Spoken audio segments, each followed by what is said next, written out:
Hello, everybody. I hope that you are all doing well. I am here with your next AP Psychology video, and today we are going through three different modules, Module 67, 68, and 69, which are all part of our Unit 8 on Clinical Psychology. So let's go ahead and get right to them. I will give you a heads up that this is going to be a good amount of information here. This is a lot of dense information, so feel free to pause throughout the video, take a quick break if you need to or anything, because there is a lot of good material here. So do what you need to with that. Also, go ahead and make sure you have your Unit 8 slide deck open as we go through so that you can take your notes with that as well and get that done. So let's go ahead and start with module number 67, which is about depressive disorders, bipolar disorder, suicide, and self-injury. Obviously, I want to start by saying a lot of the topics in these couple of modules can be very heavy, and you yourself, or you may know some people who have experienced any of these different disorders. So please make sure that you are taking care of yourself. If you need to take a break and walk away from it, do so. Make sure you are kind of feeling comfortable as you're going through this. If you're not feeling comfortable, feel free to talk to either myself or Miss Jessel, or just do what you need to do to kind of take a break and separate yourself from this a little bit. But here we go. Let's go ahead and talk about these different kinds of disorders that we have here. So first of all, we just want to take a look at how prevalent is depression. I will tell you these slides were made a couple years ago. They're not talking about this year. However, I think it's especially relevant this year, where it says, in the past year, have you at some time felt so depressed that it was difficult to function? If so, you are not alone. As I said, more so than ever, I think that's true of this year as we have gone through the COVID pandemic. I think that some rates of depression have definitely been rising for many different reasons as people are experiencing different things throughout this past year. So depression is a very common feeling and disorder that some people do have. In a survey of American high school students, 29% felt so sad or hopeless almost every day for 2 or more weeks in a row that they stopped doing some usual activities. So what exactly is major depressive disorder? In our everyday conversations, I feel like we just call it depression, but clinically the name is actually major depressive disorder, and it's a state of hopelessness and lethargy lasting several weeks or months. Lethargy is kind of like feeling very tired and worn down and not energetic and feeling like you want to do a lot of stuff. So how is it diagnosed? This is if you look in the DSM-5, the Diagnostic and Statistical Manual of Mental Illnesses. And so they say that you need to meet at least 5 of these following criteria here for at least 2 or more weeks. Some things include feeling a depressed mood most of the time, a big reduction in wanting to do activities you usually enjoy, probably some kind of challenges regulating your appetite and weight. Either you might be eating a lot or not eating at all.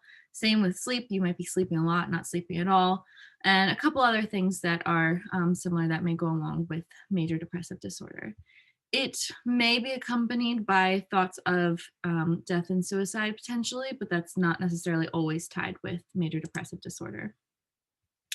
There's also persistent depressive disorder. It's also called dysthymia, and that's similar to major depressive disorder, but it has milder depressive symptoms, but they last for a longer period of time.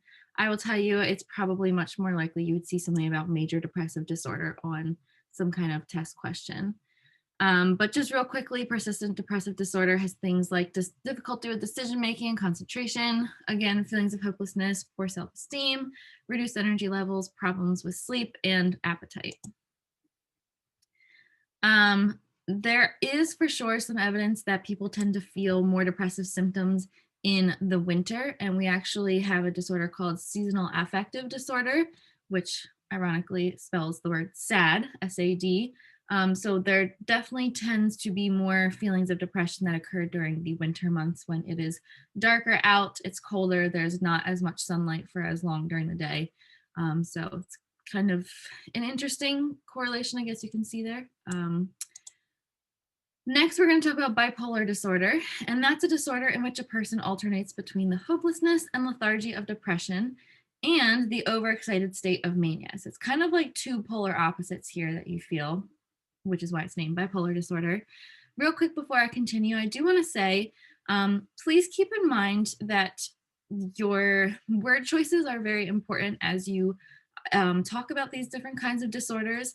I feel like people tend to use these disorders in daily conversations and they're being used incorrectly. Like you might be like, oh, I'm so depressed right now, like after watching that movie, or oh my gosh, she's so bipolar.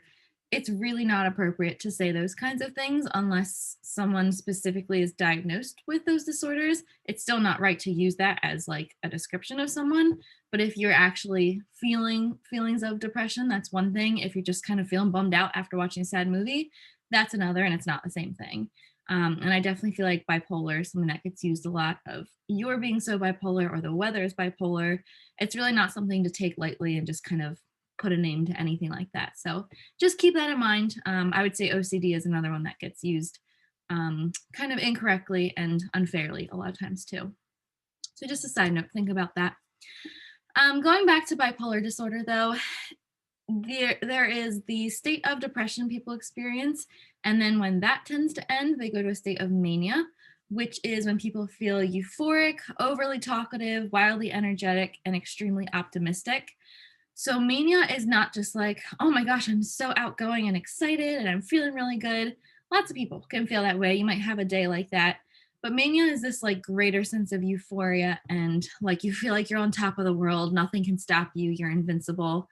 I do have a friend who has bipolar disorder, and we've talked about it a little bit before. And I asked her if she didn't mind kind of describing to me how she feels in like a manic state. And she told me that sometimes she like has this tendency to want to do really self-destructive behaviors, and she doesn't really know why, and she can't stop herself, and she knows it's something like the next day she'll be like, why did I just do that thing? That wasn't a good idea. One time she told me too, it's kind of like if she's driving down the road, all of a sudden she might like have the urge to just speed really fast through all the cars and everything. She doesn't really know why she feels that way. She just kind of feels like she wants to go ahead and do that. So those are some of the things that might go along with feelings of mania there. Here is like one person's artistic representation of what bipolar disorder can feel like. During the manic phase, people with bipolar disorder typically have little need for sleep. They might have positive emotions that exist for a while, loud, flighty, hard to interrupt speech, might find advice irritating. And again, like I said, they need protection from their own poor judgment. So again, my friend wants to kind of take a lot of risks, and she probably knows it's not a good idea, but she can't really stop herself from doing it anyway sometimes. And that's if she's not properly being managed by medication or something. On a daily basis, she's okay. In milder forms, mania's energy and flood of ideas can fuel creativity. So there is kind of like some good that can come with a little bit of mania. It leads people to be more creative. Clusters of genes associated with high creativity increase the likelihood of having bipolar disorder, and risk factors for developing bipolar disorder predict greater creativity. So obviously there can be some good that comes with a little bit of mania, but then it can get to a point where it becomes dangerous as well. So what kind of research do we have about the implications of bipolar disorder? Though it's much less common than major depressive disorder, it is more dysfunctional, so it's a little more difficult to deal with on a daily basis. And it's also a potent predictor of suicide. Americans are twice as likely as people of other countries to have ever had a diagnosis of bipolar disorder. Honestly, not entirely sure why that is. Part of it could be over labeling and misdiagnosing, but not sure. We could actually just have higher rates as well. So some things that go along with explanations for depressive disorder and bipolar disorder are some genetic predispositions, neurochemical imbalances, and nutritional deficits. Oops, my slides aren't going forward here. There we go. So talking about genetics, the risk of being diagnosed with major depressive disorder or bipolar disorder increases if your parent or sibling has the disorder. So there's definitely a strong genetic component here. I do want to point out that it is not guaranteed if you have a family member that has experienced major depressive disorder that you will as well. This is an instance where you might look at the diathesis stress model that Ms. Jessel had mentioned last time, which is saying that if you have a family member, say like your father, who has major depressive disorder, that might make you more genetically predisposed to have the potential to also end up with major depressive disorder. but there might need to be some kind of environmental trigger that then makes that gene kind of express itself. So there would need to be some kind of like trauma or stressor that happens in your life that actually then makes you express that gene of major depressive disorder. So just because you know someone in your family who has it doesn't necessarily mean you definitely will, but you are a little bit more likely to. Also, if one identical twin is diagnosed with major depressive disorder, the chances are about 1 in 2 that in some time in the life, the other twin will be as well. And then if one identical twin has bipolar disorder, the chances of a similar diagnosis for the co-twin are even higher, which is 7 in 10, even for twins who are raised apart. So again, genetics are very important. Let's go ahead and stop into our first question here. The risk of bipolar disorder dramatically increases if you, which of these options here? That would be letter C, have a biological parent with a disorder. So again, that's our whole genetic link there. I'm actually going to move past this slide here. I'm going to be doing that through a lot of these, so feel free to go back and look on your own. I'm trying to simplify where I can. What about brain structures? With bipolar disorder, they discovered a decrease in myelinated axons and enlarged fluid-filled ventricles in people's brains. Depression can cause the brain's reward centers to become less active, and during positive emotions, the frontal left lobe and an adjacent reward center become more active. I would say it's likely you don't need to know those exact parts that are active with bipolar disorder for the sake of the AP exam, but definitely knowing that there's a genetic component, a brain component, and as we're kind of going to see in a second, some of the neurotransmitters involved. So during a manic episode, you can kind of see how the brain changes. In a depressed state, this is what the brain looks like, and this is using a PET scan, by the way. So the areas that are lighting up is kind of the activation of glucose. So here in a depressed state, you can see it's all kind of dark here. In a manic state, there's lots of areas that are lighting up, and then back in a depressed state, it's kind of switching off again there. All right, second question. Based on brain scans of those with bipolar disorder, which of the following is true? Please pause so you can take a minute to look through the answer choices, but for the sake of time, I'm going to go ahead and let you know. This is letter A. The brain is more active during manic episodes and less active during depressive episodes, as we just saw in the previous images. All right, so what about neurotransmitters? Norepinephrine, which increases arousal and boosts moods, is scarce during depression and overabundant during mania. So it's something that kind of makes you feel alert and aroused. So during those depression states, you are low in norepinephrine. If you are during the mania state, you are high in norepinephrine. Serotonin is also scarce or inactive during depression. So low serotonin levels can lead to feelings of depression. Also, it can be related to the combination of two factors, significant life stress plus a variation of a serotonin controlling gene. What about physical exercise? That is super important to help reduce depression. Repetitive physical exercise like jogging reduces depression in part because it increases that serotonin, which we just said is lowered with depression. It also helps to give you feelings of release endorphins, which kind of gives you those better euphoric feelings and everything. So that's definitely important as well. Exercise is one of the best antidotes to depression. All right, and what about this question? During depression, researchers have found which of these options, either reduced levels of serotonin, reduced levels of norepinephrine, and or reduced activity in the hypothalamus. Go ahead and pause again if you need to, but this one would be letter D. It is numbers 1 and 2 only, so reduced levels of serotonin and norepinephrine for feelings of depression. Also, diet can definitely help to reduce depression. You can read a little more about that there. Alcohol use and abuse can be tied with depression. It's kind of a two-way street there. Feeling depressed might lead you to using alcohol. Alcohol is also a depressant, so it will lead you to feeling more depressed as well. So it's definitely a very dangerous combination there. We also have life experiences that play a role in depression and bipolar disorder. Things like diet, drugs, stress, and other environmental influences lay down epigenetic marks, which are molecular genetic tags that can turn certain genes on or off. Our social cognitive perspective would explain bipolar disorder and depression by saying people's assumptions and expectations influence what they perceive. Many depressed people view life through the dark glasses of low self-esteem. So intensely negative assumptions about themselves, their situation, and their future may lead them to magnify bad experiences and minimize some of their good ones. So it can definitely be like a pattern of thoughts that happen. And on that note, rumination is something that can kind of increase feelings of depression and keep you stuck in this cycle potentially. So, expecting the worst, depressed people's self defeating beliefs and their negative explanatory style feed their depression. Overthinking or rumination may also impact depression. So, again, rumination is just kind of going over these same bad thoughts again and again. Like, this woman is experiencing here. No one wants to be around me. I never know what to say to other people. Will I ever get a job? Do I smell bad? I'm so ugly. Just kind of getting stuck in this loop of negative thoughts there. So, compulsive fretting, overthinking our problems and their causes. What about social media? This is a topic I could go into for a long time, which, by the way, feel free to join my summer course if you want to, where I will talk more about this. But we have kind of seen that people who are passively looking through social media tend to have greater feelings linked with depression than if you are actively using it.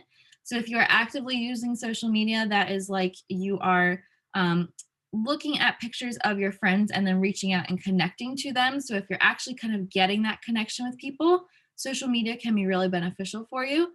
But if you are just doing more of kind of passively scrolling through and like, oh my gosh, look at that person, they're on this trip and they're getting all these scholarships and this and that, they're so successful, that can tend to you kind of having this downward comparison of yourself of, oh my gosh, I'm not as good as they are. Everyone else is doing much better than me.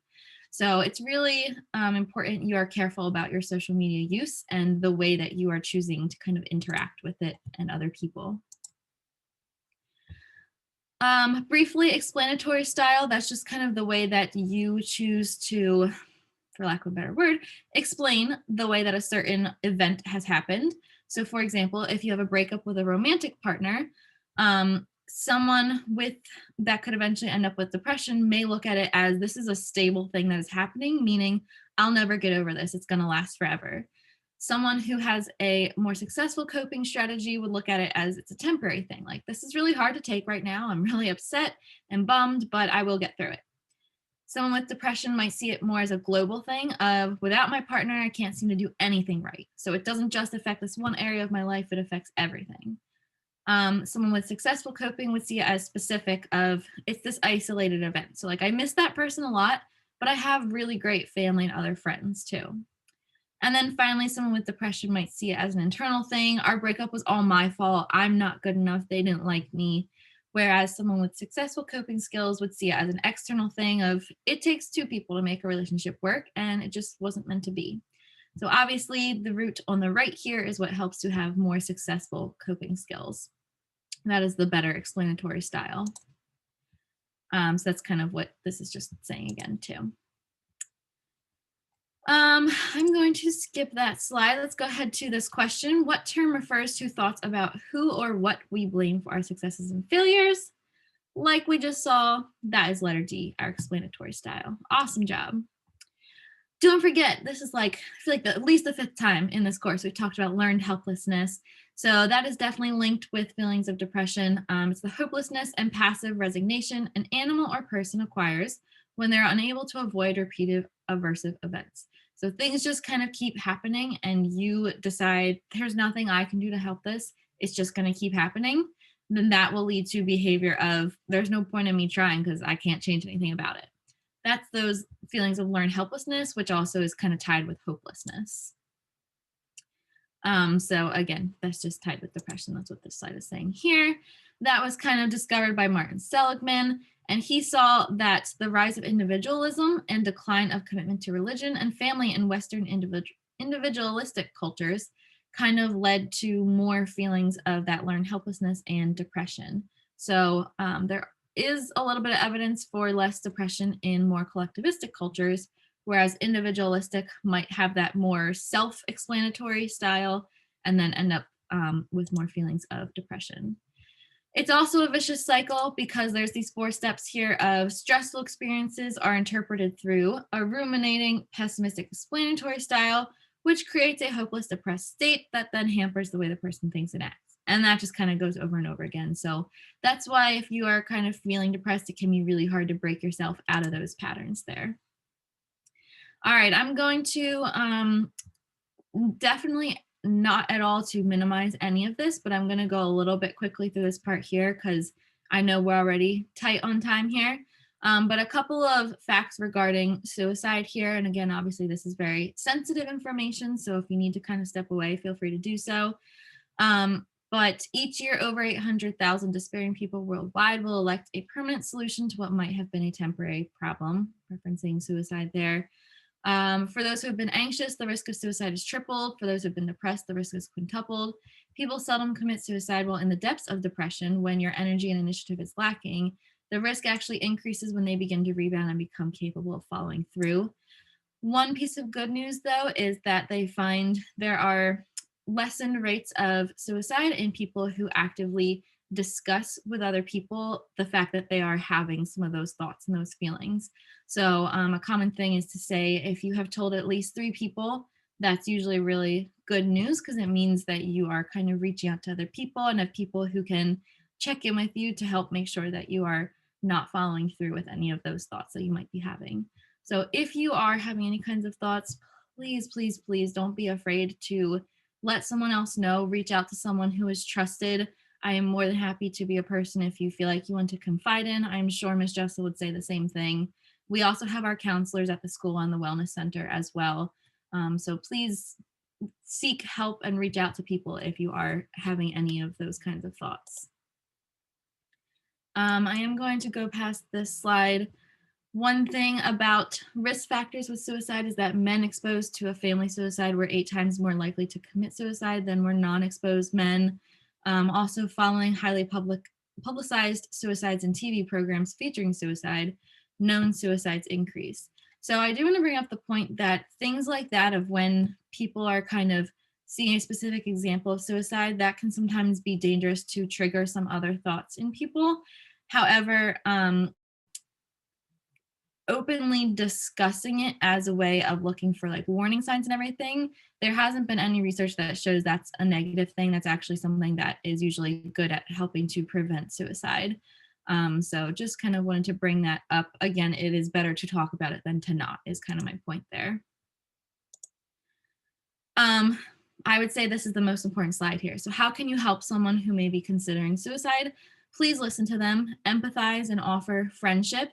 It may be really important too to make sure that you reach out to someone else. So here I'm going to skip down to connect actually next. Involve the school psychologist or counselor, refer the person to the suicide prevention lifeline or crisis text line, and then protect. Seek help from a trusted adult, a parent, a teacher, a school nurse, or school counselor, or call 911. I know that someone may ask you to please don't tell anyone else about this. I am trusting you, but it is very likely in your best interest to make sure you do involve someone else who can help with the situation.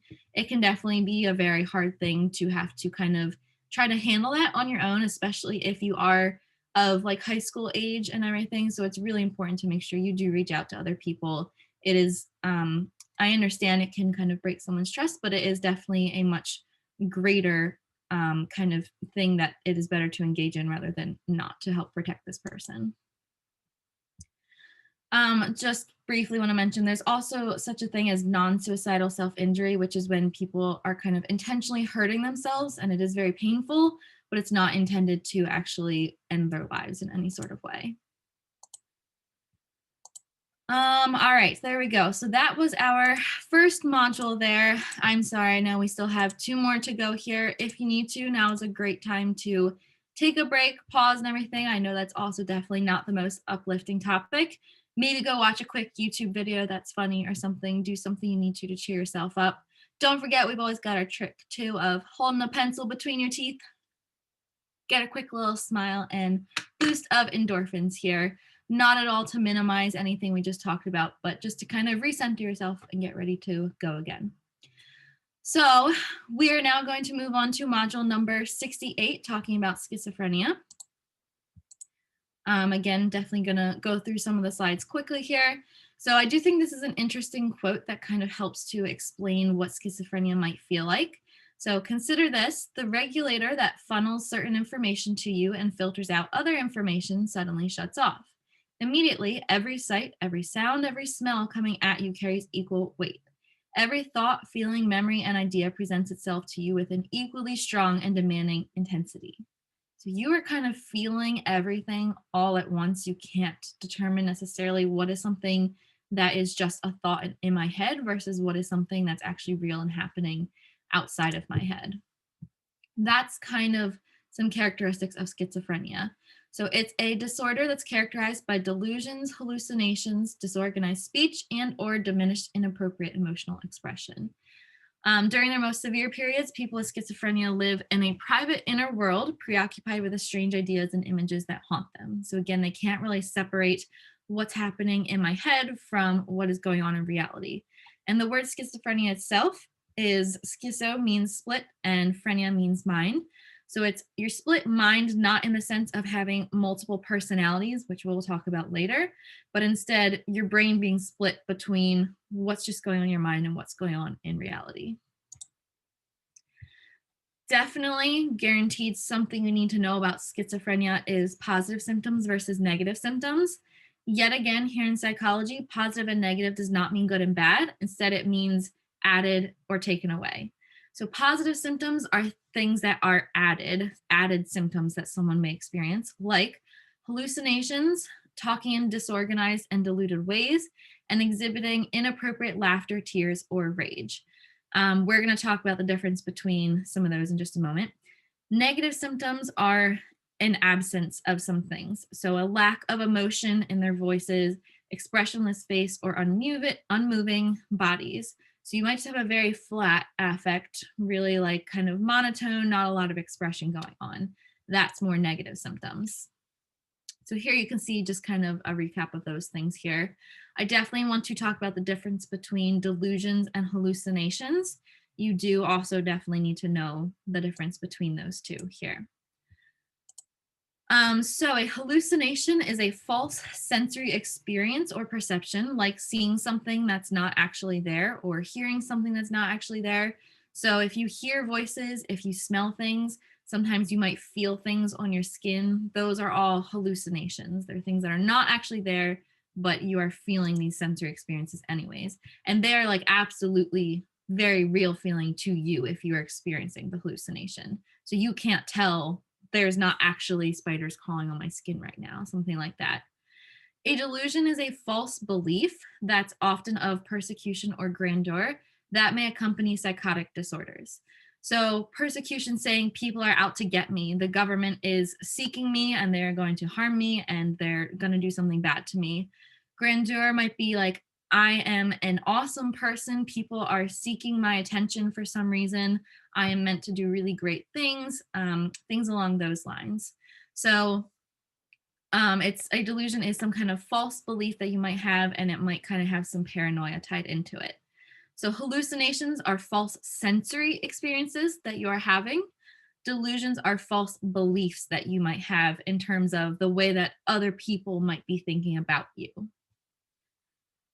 All right. Selective attention might be a factor in schizophrenia because people with schizophrenia are easily distracted by tiny unrelated stimuli, such as the grooves on a brick or tones in a voice. So it is kind of, in this case, not necessarily a good thing that they have selective attention. It means they're too tuned into one thing that they can't focus on anything else that's going on. Consider this case of Maxine. She was a young woman with schizophrenia, and she believes she was Mary Poppins. Communicating with Maxine was difficult because her thoughts spilled out in no logical order. Her biographer, Susan Sheehan, observed her saying out loud to no one in particular, "This morning when I was at Hillside Hospital, I was making a movie. I was surrounded by movie stars. Is this room painted blue to get me upset? My grandmother died 4 weeks after my 18th birthday." That is not separate conversations. That was all within one conversation that she kind of kept jumping to those different topics there. So disorganized speech like that you just saw is also called word salad because it is just a bunch of jumbled ideas that are all thrown together that it's really hard to follow what that person is saying. Another example here is a man begged for a little more Allegro in the treatment and suggested that Liberationary movement with a view to the widening of the horizon will ergo extort some wit in lectures. I honestly don't really know what any of that means. Honestly, kind of hard to read too, so it's really hard to follow what someone is thinking about with disorganized speech. And keep in mind, that is an example of a positive symptom, is something that is added. Emotions being expressed inappropriately, that is another example of a positive symptom of schizophrenia. So that could be things like, here's another example back to Maxine. She laughed after recalling her grandmother's death. On other occasions, she cried when others laughed or became angry for no apparent reason. So your emotions aren't really matching a situation correctly. I do want to mention this one real quick. So again, having inappropriate emotions is a positive symptom of schizophrenia, but having no emotions, a lack of emotions, that is a negative symptom. And again, that is flat affect, when you appear to have no real feeling or anything. So your face is kind of flat, your voice is flat, really not showing much emotion at all. Sometimes it can be accompanied by a state of catatonia, which is when potentially you're literally not moving. So for hours at a time, or it could even be days sometimes, someone is just sitting there unmoving. It could be the opposite too, if you end up doing a repetitive motion such as like rocking a lot or something like that. All right, so think about this then. Believing that aliens are trying to steal her thoughts, Shauna wears a special hat that she designed. Her belief represents which of these options here? That is letter C, delusions. It's a false belief that she has there. I do recommend you do this on your own. It's a good idea to see if you can place these different symptoms here into positive or negative symptoms. That's something I would definitely expect you might see on a test. Another question for you, a person with schizophrenia who's experiencing negative symptoms is likely to demonstrate which of these? So here's another practice for that. That would be letter E, so social withdrawal. Letters A through D are all examples of positive symptoms. All right, let's look at a little bit of research here. So this year, 1 in 100 people will join an estimated 21 million others worldwide who have schizophrenia. It has no national boundaries to it. Men tend to be struck earlier, more severely, and more often. Usually around early adulthood is the age of onset for schizophrenia. So somewhere like early 20s or so is when people tend to exhibit symptoms of schizophrenia. Real quickly, honestly, I'm going to say I don't really feel like you need to know the difference between these two things, but just want to mention that there's such a thing as chronic schizophrenia, which is when your symptoms usually appear by late adolescence or early adulthood. Those psychotic episodes last longer and your recovery periods shorten. That is chronic versus acute schizophrenia, begins at any age and it frequently occurs in response to a traumatic event. So it's kind of like a short-lived period of schizophrenia, and usually you can recover from it then. I honestly would be really shocked if you saw something about the difference between the two, but I do just want to throw that out there for you. Real quick question of practice. Over several years, Charles gradually developed schizophrenia. Because of this, the prognosis for recovery is poor. This type of schizophrenia will be referred to as, that would be letter B, that is chronic. So that's the one that's more long lasting. All right, so what about the brain side of schizophrenia now? Dopamine is your main neurotransmitter that is associated with schizophrenia. And this is a thing called the dopamine hypothesis, basically. So an excess number of dopamine receptors is something that we see with people having schizophrenia. A hyper-responsive dopamine system. That can be what creates those symptoms like hallucinations and paranoia. There's been some research people have done by studying the brains of people who have died who either had schizophrenia or bipolar disorder. They see that people with schizophrenia have abnormally low brain activity in your frontal lobe. So remember, your frontal lobe is kind of your decision-making area of your brain. It helps you with planning and judgment. So people with schizophrenia have less activity going on in that frontal lobe. You can also see here that studies have found in the brain an enlarged fluid-filled ventricle that corresponds with shrinkage and thinning of cerebral tissue. That's a lot of words, I feel like there, but basically in someone without schizophrenia, this is kind of what that middle part of the brain looks like. In someone with schizophrenia, those ventricles are enlarged there and filled with fluid. There are some pregnancy-related ties to schizophrenia potentially too. Some scientists believe that mishaps during prenatal development or delivery causes brain abnormalities in people with schizophrenia. So, like low birth weight, maternal diabetes, older paternal age, and oxygen deprivation during delivery. By no means are any of those things guarantees someone would end up with schizophrenia. It's just they are more linked to it potentially. Also, potentially having, if the mother has the flu at some point during pregnancy, but there are also plenty of women who do get the flu while they're pregnant and their babies still end up without schizophrenia. There are 1 in 100 odds of any person being diagnosed with schizophrenia, but that then becomes about 1 in 10 among those who have a sibling or parent with a disorder. So, yet again, we definitely see a strong genetic component here as well. I'm going to move past that here, this as well. We kind of already talked about genes and viruses a bit there. You can see more if you want to. Here's another example of identical twins. One of them does not have schizophrenia. You can see the ventricle there. The other one does have schizophrenia, and you can see how it's enlarged and fluid filled. What else we got here? So, as with almost everything here, genes are super important, but so is environment too. So, always a nature nurture kind of interaction there. There's a relationship between smoking and schizophrenia. Most people with schizophrenia do smoke, and smoking increases your vulnerability to schizophrenia and contributes to people with schizophrenia having a 14 and a half years shorter than average life expectancy. Again, here's a little more on like epigenetics and schizophrenia there, so you can take a look at that. Going to move past this here, a couple of early warning signs. So go ahead and take a look at those other slides on your own if you would like. I do recommend maybe, again, pausing, taking another break here, stepping away so that you can kind of come back refreshed as we go into this last module, number 69. I am really sorry for the length of this video here. So please go, pause, take a break, and then come back in a couple minutes and let's finish up here. All right, on to module number 69, where we are going to be talking about other kinds of disorders we have now that don't really fall into any of those categories that are our main ones we just talked about. I need a quick sip of water. Hang on one sec. Lots of talking that I'm doing here. All right, jumping into this last one. We got this. So first off, we have somatic symptom disorder.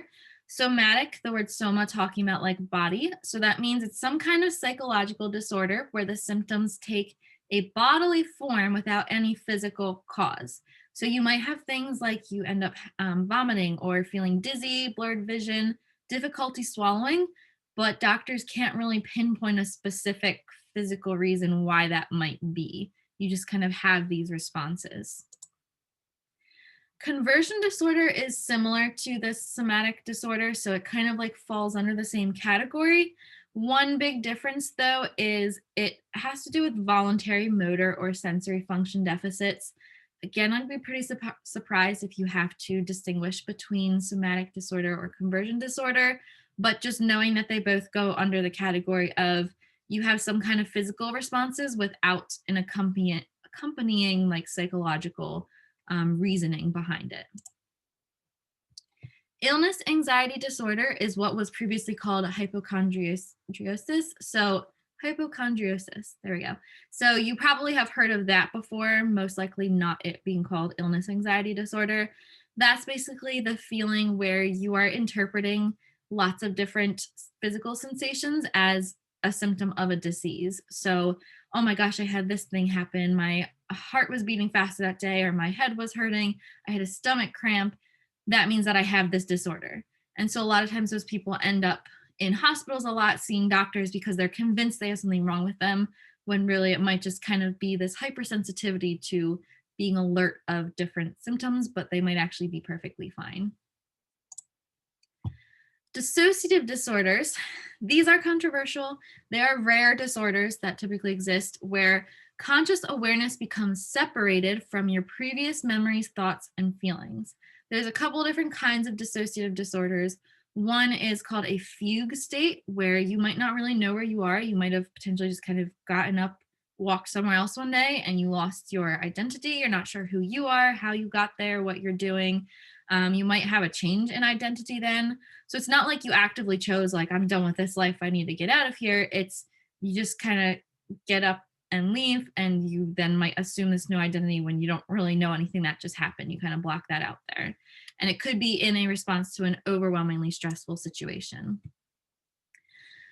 Okay, so something interesting is dissociative identity disorder, and I feel like a lot of people tend to be fascinated by this. It used to be called multiple personality disorder, and it is rare. It's not as common as I feel like the media might portray it in like movies or shows or anything, but it's where a person exhibits two or more distinct and alternating personalities. So someone basically feels like they have multiple personas within them. And each has their own voice and mannerisms. I haven't looked at this recently, but I'm fairly certain I've seen before that there's even situations where certain personalities within a person might have medical conditions that are different from other personalities. Like one might have diabetes and literally have different insulin levels than a different personality that does not have that. Truly, I don't understand how that is the case, but I'm fairly certain that I have seen that as some sort of research before. Um, so just there's a little bit of information for you there. Typically, the original personality denies any awareness of the other personality someone might have. You might think of the movie Split here with this, where the guy had, honestly, don't even remember how many different personalities and everything, and some of them were pretty dangerous. A lot of people ask, is that something that's a real possibility? What happened in that movie? If you have seen that, I am definitely not a licensed clinician or anything like that. I am not qualified to make diagnoses or anything, but I would say there are certain parts of what was portrayed in that movie that are kind of accurate of how someone has these different personas and everything who are separate from each other. However, the part of the movie, spoiler alert, sorry, where he kind of turns into this like giant beast and is able to do like unhumanly things, I don't feel like that's really an accurate representation of having these different personas. Again, I'm not the person to say that that's for sure, but that's kind of my inkling with that there. So some people say though, could DID, dissociative identity disorder, just be an extension of our normal capacity for personality shifts? So think of your personality when you are in class versus when you're out on a Friday night with your friends. Do you have the same personality there? Is dissociative identity disorder just kind of an extension of that, of how we tend to be very different in different situations? Just something to consider. There's no yes or no guaranteed answer to that. Some skeptics also find it suspicious that the disorder has such a short and localized history. Sorry, my words are getting all jumbled now. This is a long video. Between 1930 and 1960, the number of North American DID diagnoses averaged 2 per decade. But then in the 1980s, where the DSM contained the first formal code for this disorder, the number exploded to more than 20,000. Is that because now they had a label to be able to put to it, or is it being overdiagnosed? Who knows? That's something that some people tend to consider too. Sybil is a book or a movie you may have heard of, who is based on Shirley Mason, who was diagnosed with dissociative identity disorder. People are not actually sure whether she did have it, in fact, or was it just, is this something that kind of spurred along this fad of diagnoses of people with dissociative identity disorder? Again, something else to consider. Other portrayals in the media as well. So what's some research that does support the diagnosis of dissociative identity disorder? Researchers cite findings of distinct body and brain states associated with differing personalities. There is abnormal brain anatomy and activity that can accompany DID. Brain scans show shrinkage in areas that aid memory and detection of threat. And heightened activity appears in brain areas associated with the control and inhibition of traumatic memories. Sorry, I'm kind of reading from some slides here, but it's kind of just some research and everything. What about the psychodynamic and learning perspectives of DID? How do they view it? They kind of say that it might be a way for people to cope with anxiety. So they see it as defenses against the anxiety caused by the eruption of unacceptable impulses. So basically, you have some kind of forbidden impulses that are not okay to have, and your other personalities are a way of being able to kind of deal with those different impulses that you have. So it's a form of anxiety reduction. All right, one question for you here. Adela I'm not sure how to say it, Adela, regularly interprets everyday aches and pains, such as stomach cramps and headaches, as serious medical problems. Her doctor is unable to convince her that her problems are not serious, so she turns to other doctors. She may suffer from which of these options here? That's letter D, illness, anxiety disorder, previously hypochondriasis. All right, what about personality disorders? This is another category we have to have here. So personality disorders is like this category that has different clusters within it. So there are 3 different clusters that come with personality disorders. I will tell you some of them sound like disorders we've already talked about, but they're in this category of personality disorders. So they're kind of like this variation on it. They're expressed a little bit differently. I'll explain that more in just a moment. But there's 10 different disorders that are in the DSM-5 that fall under personality disorders with those 3 different clusters that we have. The 3 clusters are eccentric or odd, where you have emotionless disengagement. That might be one example. Dramatic or impulsive, that's cluster B, where you might have like people trying to get attention. They might be self-focused and callous or dangerous. And then we have anxiety or fear, which is associated with like fearful sensitivity to rejection that then makes you feel withdrawn. So I recommend you look through this chart here a bit that I made that has the 3 different clusters. I would say you should know what cluster A means. So that's the odd eccentric, cluster B, dramatic impulsive, cluster C, anxious fearful. And you should really know each of the ones that go with each of those. I would probably say antisocial is definitely the most important one to know out of all of these. Antisocial personality disorder is where you have, definitely be careful with this here. It's kind of could be a little bit misinterpreted. Antisocial does not mean you don't like other people and you withdraw from other people. It means that you kind of have a lack of conscience about things. So you don't have much regard for other people and their feelings. You kind of will just act how you want to act. And a lot of times that can end up being very harmful to people. I'll talk more about that one in just a moment. Maybe also borderline is an important one to know. I would actually say pretty much cluster B, your dramatic impulsive one here. All 4 of these are probably your most common ones that you should make sure you know. The other ones it's good to be aware of, but I would say cluster B feels the most important to me from what I've seen with test questions. So go ahead and take a minute, maybe pause here, look through this whole chart on your own a bit. I'm going to go ahead and keep moving though here. So to go a little bit more into antisocial personality disorder, again, you exhibit a lack of conscience for wrongdoing, not conscience, where it's kind of like that moral reasoning you have and everything. You might be aggressive and ruthless or a clever con artist.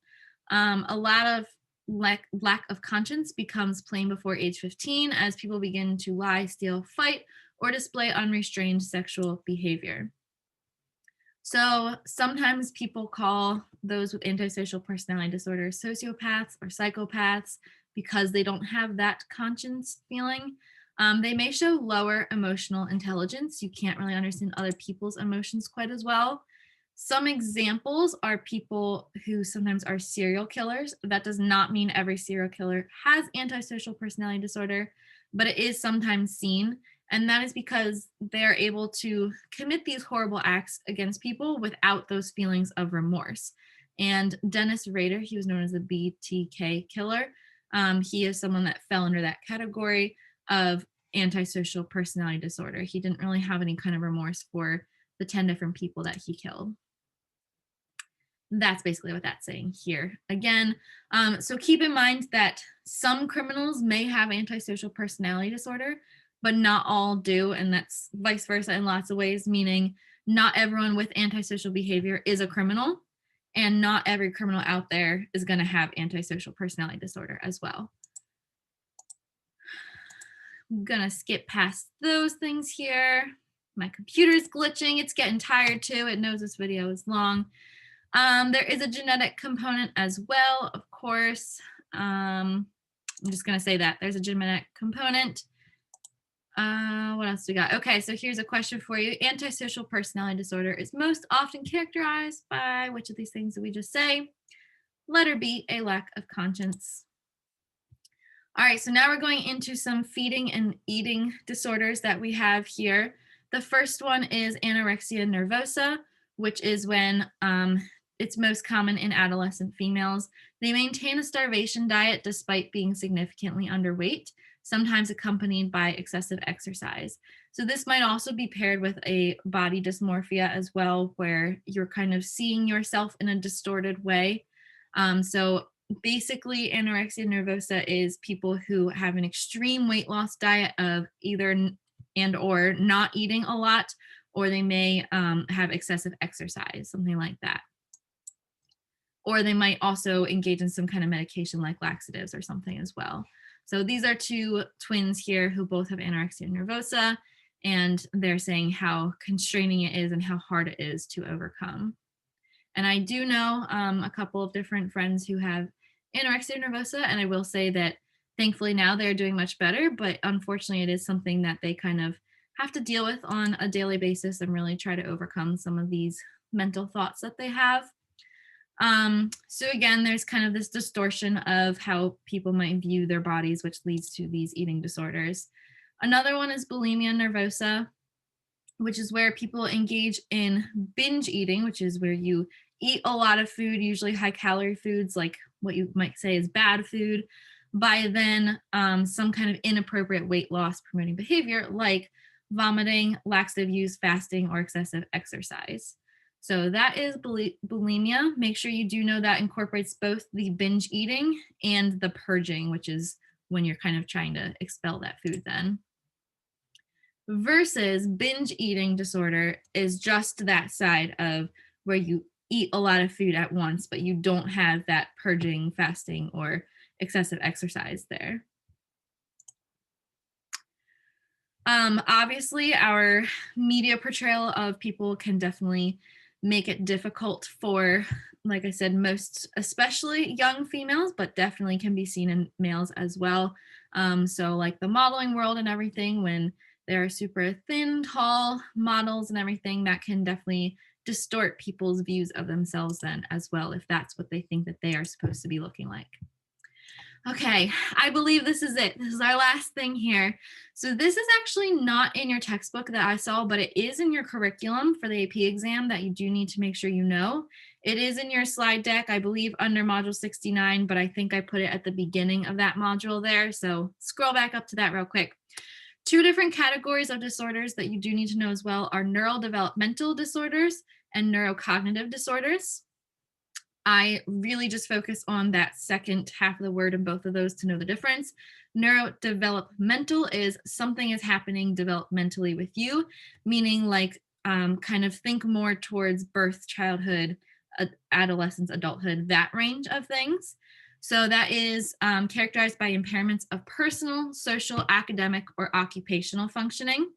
And I will show you some examples there. That includes autism spectrum disorder, which previously people just said was either like autism or Asperger, something like that. Those all are now categorized as autism spectrum disorder as of our DSM-5. It also, neurodevelopmental disorders also include attention deficit or hyperactivity disorder, so ADD or ADHD, Tourette's, and intellectual disabilities. On the other hand, neurocognitive, so think specifically, that's talking about your brain, and this is more towards your older life stages now. So that would be symptoms related to complex attention, executive functioning, learning, memory, language, perceptual motor, and social cognition. So your main neurocognitive disorders are major neurocognitive disorder, which was previously called dementia, and Alzheimer's disease. Those are kind of your big ones there. So I would say there's probably not too much more we need to go into about either of these categories here, but neurodevelopmental are more things of interactions with other people or some kind of learning disability perhaps, whereas neurocognitive is more of that end of life stage where you start to have lessened cognitive abilities like memory issues and maybe recognizing other people. Okay, take a deep breath, pat yourself on the back, give yourself a round of applause. Congratulations, you made it through this video here. Great work. I mean, I gotta pat myself too. This was a lot. So great job getting through all of this here. That actually ends the first half of our Unit 8, which is talking about the different, different clinical disorders that we have. The second half we'll start with the next video is going to talk about now what are the treatments for all those different disorders that we just covered there. All right, so please make sure you go back through your Unit 8 slide deck and finish all of that up. Hope you have a terrific day. Thank you guys so much for sticking with me through all of that. Take care.